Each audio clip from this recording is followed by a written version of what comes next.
Hey guys, Lockie here. Hope you're magic. Hey, it's Saturday. We've just, what is it, 31 May. Hope you guys are awesome.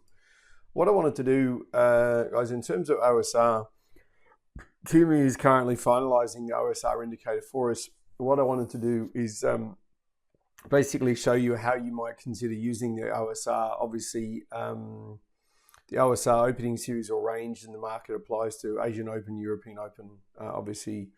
US Open, and the US Open actually has a carryover to the US close. Okay, so there's a couple of ramifications for it.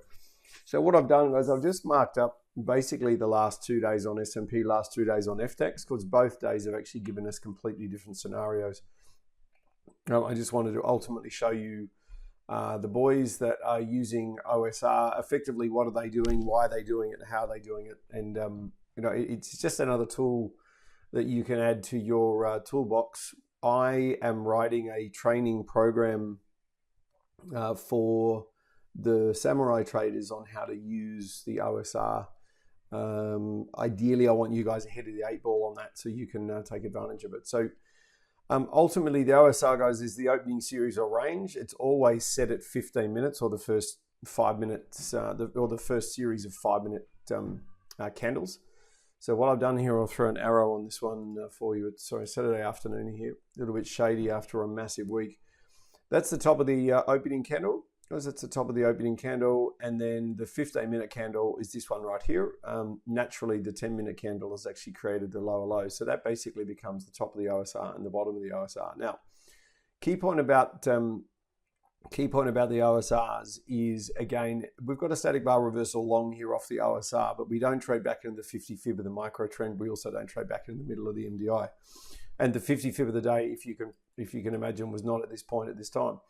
So the first time these guys close a large efficient candle, now we would take this anyway as an MDI continuation style trade, but the first time they close outside the range of the OSR, okay, to the downside, you normally get on the S&P 500 a really nice little move. Now, there is an OSR of Fibonacci rule that I've highlighted on the next chart, but I want to show you it on this one as well. So typically what will happen is you can find, or you can determine, the OSR failure points. Now, the typical failure points are the 150 and 200% extensions.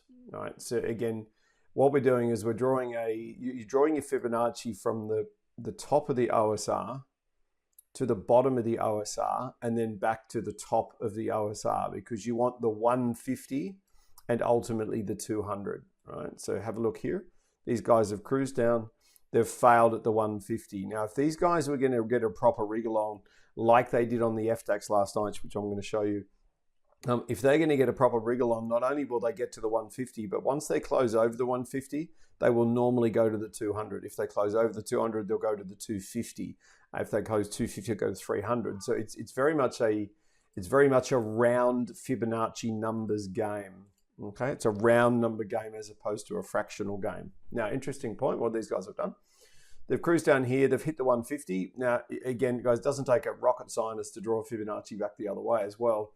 So if we were trading the US Open, this is from last night, draw our Fibonacci up like that, we know these guys fail at the 76 Fibonacci's. This is absolutely phenomenal, but you can also note that they fail at those round number extensions. All right, now just be advised that round number extension, that is not a stair-step extension, it's an entire range of the OSR extension.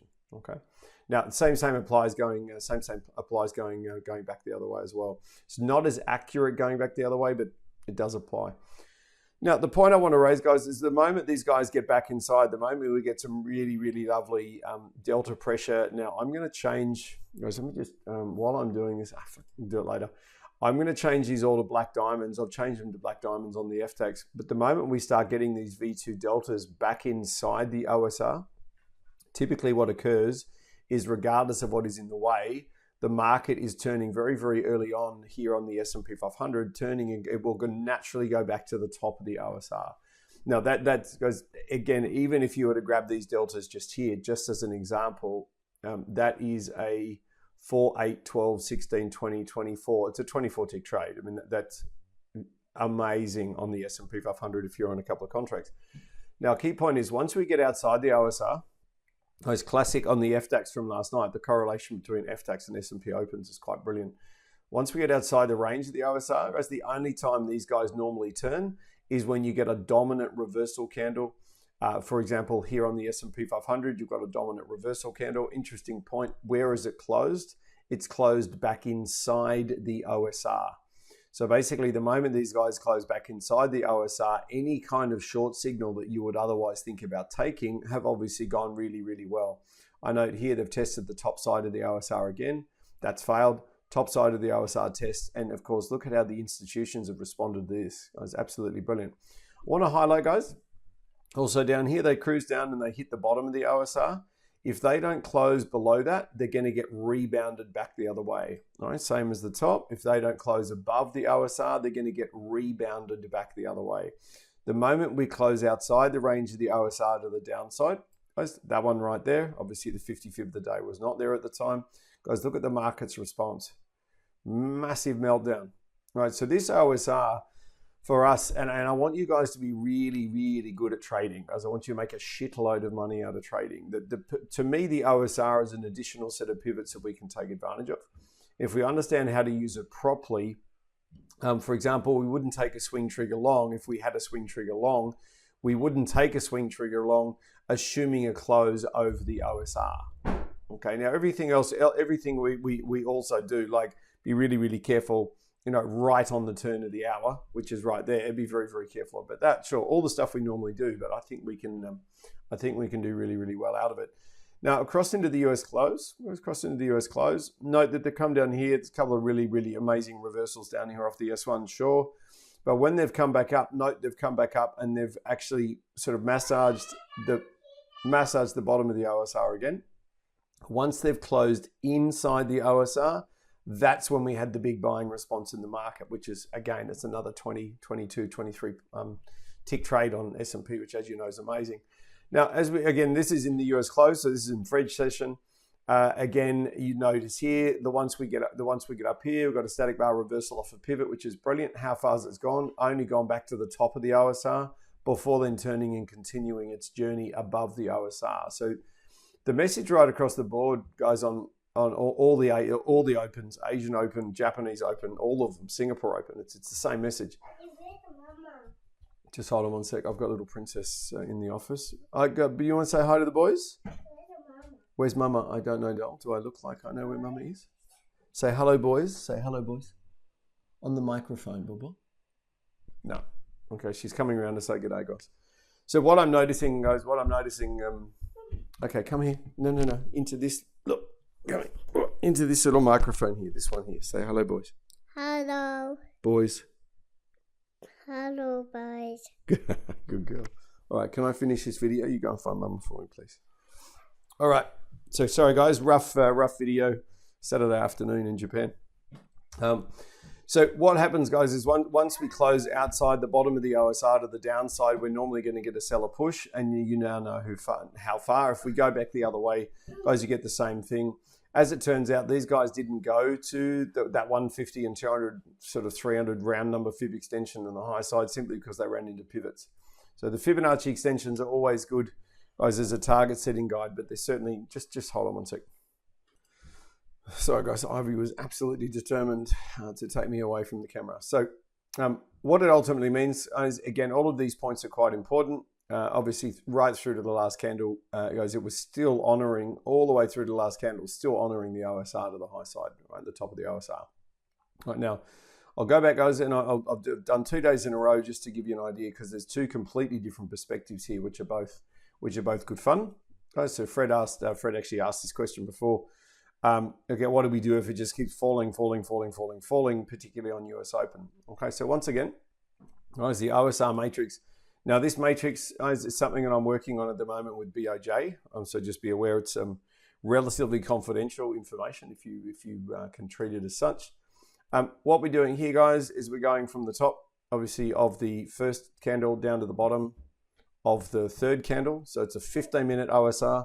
Guys, there's no such thing as a 20-minute, 30-minute, 60-minute OSR. It doesn't exist. What we then do is we cruise this back up again on a volatile day, guys, on a volatile day. they'll normally go, have I done that correctly, top to bottom? Yes, I have. So normally what they'll do is they'll go down to the 150. You'll note here they've honored the 133 quite beautifully, which is interesting because they don't normally do that. They've gone to the 150. I note that they've started showing pressure below the 150. They've gone straight to the 200. All right, so no pressure below the 200. They're not going to go to the 250 or the 300 or similar things along those lines. All right, so that's Fibonacci extension. So that's the OSR target matrix for 150s and 200s. Once again, guys, we've closed back inside. So this is something that I do want you to be aware of because this is where we sort of combine our normal rules with everything that we do.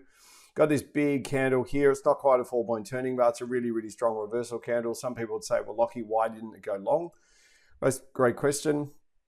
The reason it didn't go long is we simply just draw our Fibonacci down from the top to the bottom of the micro trend as we would normally do.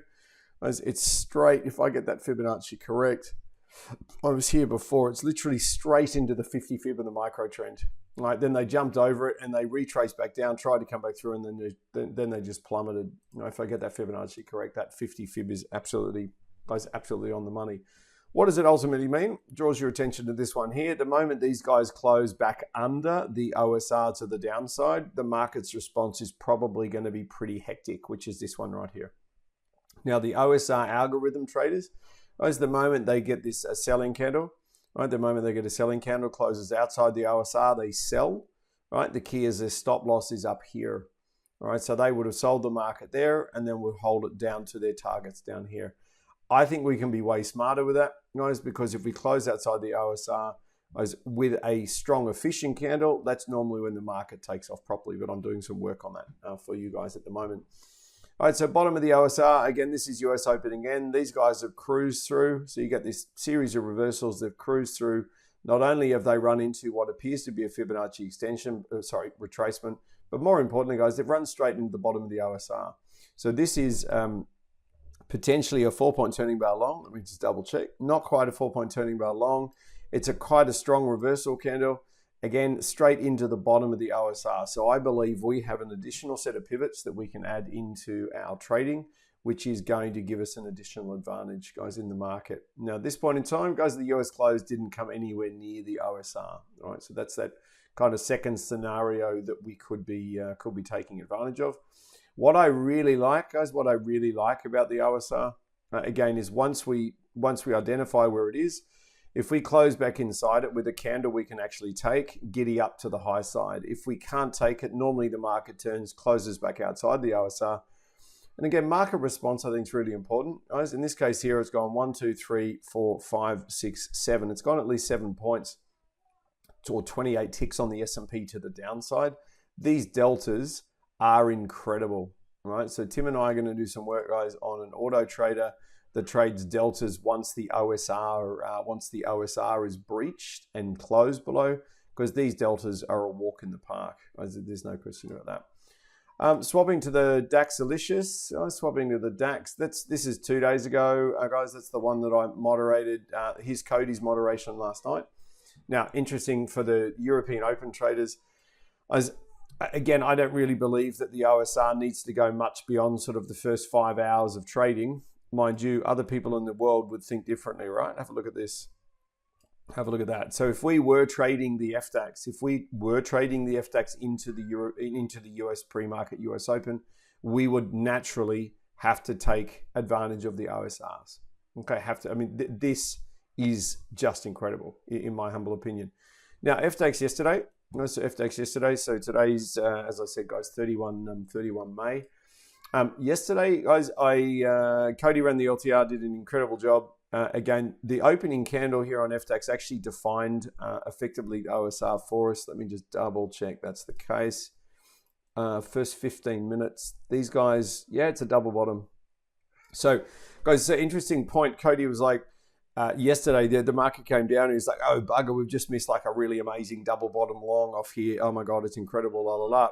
Guys, I'm noticing that if you get these reversals, off the bottom or the top of the OSR, and there's other things to reinforce them, really, really quite important. Now, yesterday we were cruising up. So again, first trade of the day yesterday, guys, was absolutely brilliant. Cody called a long over the top of this pivot just here. And again, that went really, really well. So the opening candle shot down, went climactic. We worked out where they were failing to and came back and popped. And that went quite well. I think I did an average of 9 points, 9.5 points across 4 contracts. So suffice to say, it was $907 or something along those lines. But either way, guys, we're here about OSR. Note here, the top of the OSR.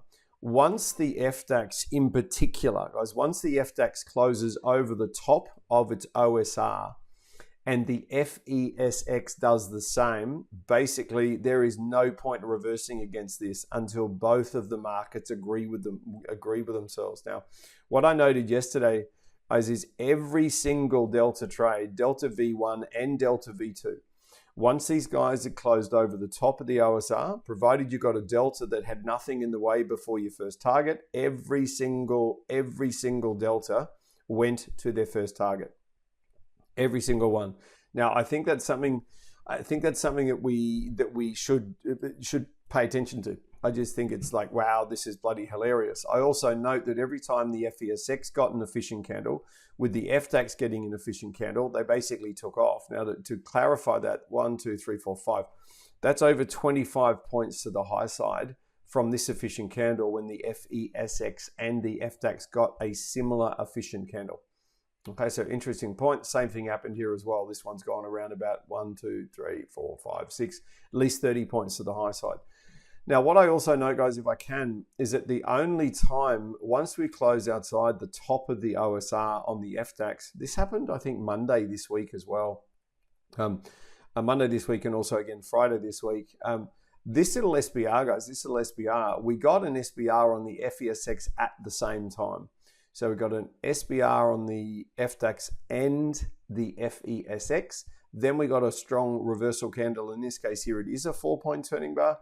So I think once we close outside the OSR on FDAX to the high side, as instead of trying to reverse off Fibonacci extensions, trying to find sort of a quick five points or we're far better off actually joining the momentum to the high side until we get dual signals on both European markets and then go for a large target on the reversal. Now, again, once the FESX decided to turn, the SBR went to profit on FDAX. The 4-point turning bar went to profit on FDAX. That SBR went to profit. That SBR went to profit. And this one here is not a 4-point turning bar. But even if you went short outside the range of the candle, you were never filled, and that's the end of the trading session. Anyway, I do note is that the best Fibonacci yesterday was the 60-minute chart extension.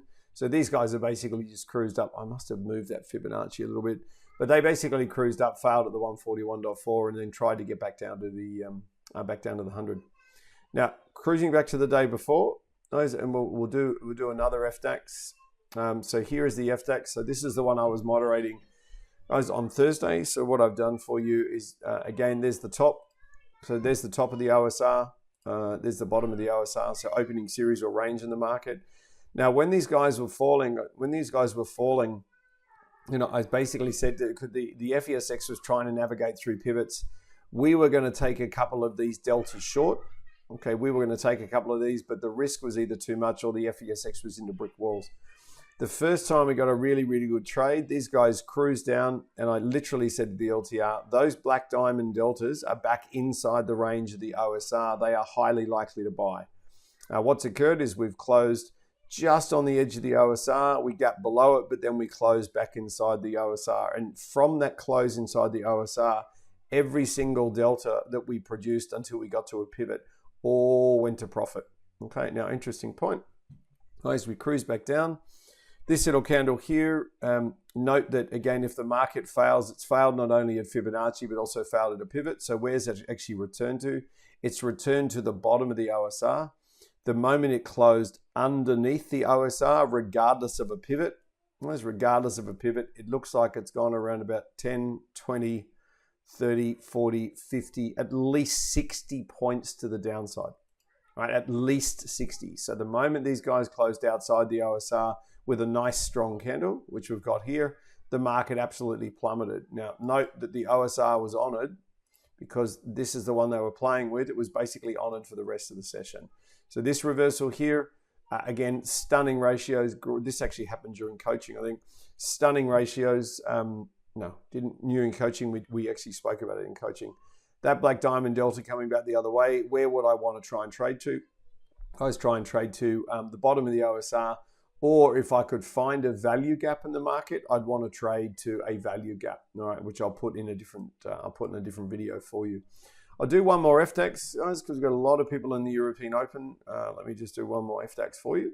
All right, so I haven't marked this up, but we'll do it together, just so everybody understands exactly what we mean by OSR. All right, so there's our 1600 candle. So the OSR goes to, again, opening 15 minutes. There's the bottom of the OSR.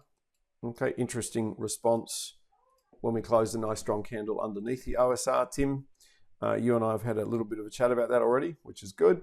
And guys, there's the 15-minute bar. Okay, there's the 15-minute bar right there. So the moment we close an efficient, strong candle goes outside the range of the OSR, there is no reversal there that wouldn't have given you a bit of a heartache. Okay, mind you, fancy that. Let's see. So again, looks like we've got a what pivot is that? I don't know what pivot is that, guys, but it's obviously a pivot. We've closed beyond the pivot. We've just kept on climbing until, hey presto, guys, the FESX and the FDAX gave us the SBR at the same time. Then they gave us a really strong reversal candle. I personally took that delta. Where's that delta there? I picked up a trade on the opening candle and then basically couldn't get anything I was happy with the whole way up, guys, until we got that candle there. And note that they've sold back down. They've sold back down to and got clustered on the top of the OSR. Now, I did do this in coaching. As note, this is still a static bar reversal short. I'll explain. Let me explain why. I know you guys are all over this. Buyers own the stair step. Okay. Sellers have sold the market down. No higher high. Sellers have sold the market down. Buyers push the market up. Buyers still own the stair step at that point in time. So that is the first static bar reversal short back inside the OSR. What was the market's response underneath that one? A 5, 10, 15, 20, 25, 30 point candle. Now, guys, I get excited with 10 points on the FTAX. A 30 pointer at the end of the LTR, bloody incredible. If we get back inside the OSR, okay, having been up here and gone on a bit of an adventure, if we get back inside the OSR, we can trade to the bottom of the OSR. As if we get outside the OSR like we have here, these guys tumbled, absolutely tumbled. So I do believe, guys, honestly that the OSR offers us an additional tool, okay, with the intent of making even more money than what we're currently making. It also means that if we get outside the OSR, particularly on European Open, if we get outside the OSR, we're very, very careful about going short off pivots. We're basically waiting for both European markets to agree with each other and then jumping on and going for a long range target. Now that's when we would go for a value gap style target, of which there happens to be one. It happens to be a value gap target right here, which happens to also be the top of the OSR. That's why this candle shot down, touched the OSR, also hit a value gap target. Why do I find that exciting? Because that is 5, 10, 15, 20, 25 points from that delta and around about 45 points from that SBR. All right, so I think the OSR offers us some significant opportunity. So what I'm doing, guys, I'm putting a training package together on OSR-based trading. I wanted you guys to be ahead of the 8 ball. That training package will be a while away, guys. What we've got to redo, firstly, got to rebadge the 101 course, which is going quite well, but it's also taking a lot longer than I wanted. So we've got to get that done first, because that's kind of the foundation of everything that we do, and then we can add this slightly more advanced stuff in over the top, which will be good fun. So, guys, I hope that explains what I mean by OSR. That is literally the tip of the iceberg. There's about 8 different ways that we can pull the OSR apart, but I've started to introduce you to what I believe it should be, guys, particularly for us.